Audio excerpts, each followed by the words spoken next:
Pour continuer à prendre soin de votre santé, Projet Écolo vous explique tout ce que vous devez savoir sur le carvi. Dans cette vidéo, on va vous montrer ses propriétés, à quoi il sert, comment le préparer à la maison et quelles sont ses contre-indications. Allez, c'est parti! Propriétés du carvi. Les graines de carvi ont été utilisées et continuent à être utilisées dans le cadre de la médecine traditionnelle pour soulager certains maux.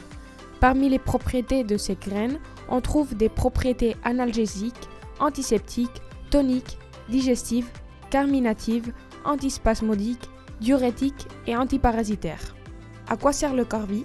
Grâce à ses propriétés digestives, carminatives et analgésiques, consommer cette plante aide les personnes souffrant de troubles et de problèmes digestifs, de douleurs d'estomac, de parasites intestinaux et de coliques. En plus, il aide à combattre les effets d'intolérance à certains types d'aliments.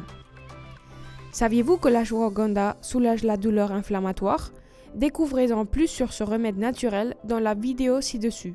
En outre, le carvi aide également à expulser les flatulences, évitant ainsi la sensation désagréable et l'inconfort d'un ventre ballonné.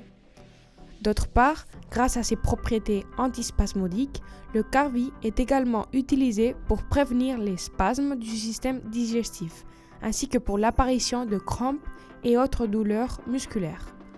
L'effet qu'il produit est une légère relaxation qui apaise et détend les muscles. De plus, le carvi stimule l'appétit, améliore les conditions respiratoires telles que la bronchite et l'asthme, combat les migraines, prévient la mauvaise haleine et aide à guérir les brûlures et à désinfecter les blessures mineures.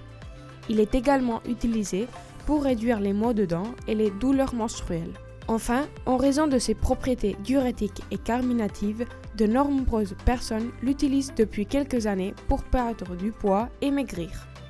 Comment consommer le carvi? On peut trouver le carvi en graines pour infusion ou thé, ainsi qu'en gélules, pommade et huile de carvi dans les pharmacies et les herboristeries. Il est recommandé de prendre les thés de carvi après le repas et on peut les combiner avec d'autres plantes comme la camomille, la menthe poivrée, le fenouil et même le séné. Avant de continuer, mettons-nous à l'épreuve. Sous quel nom familier le carvi est-il connu? A. Herbe ombellifère. B. Cumin des prés. C. Cumin. Réfléchissez bien car à la fin de la vidéo, vous pourrez voir si vous avez réussi. Comment préparer une infusion de carvi? Pour préparer une infusion ou un thé de carvi, il vous suffit de suivre ces étapes. 1.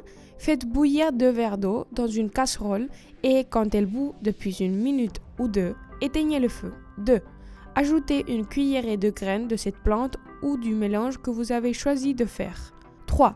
Laissez infuser, couvert, pendant au moins 10 minutes. 4. Filtrez l'infusion et buvez-la quand elle est encore chaude.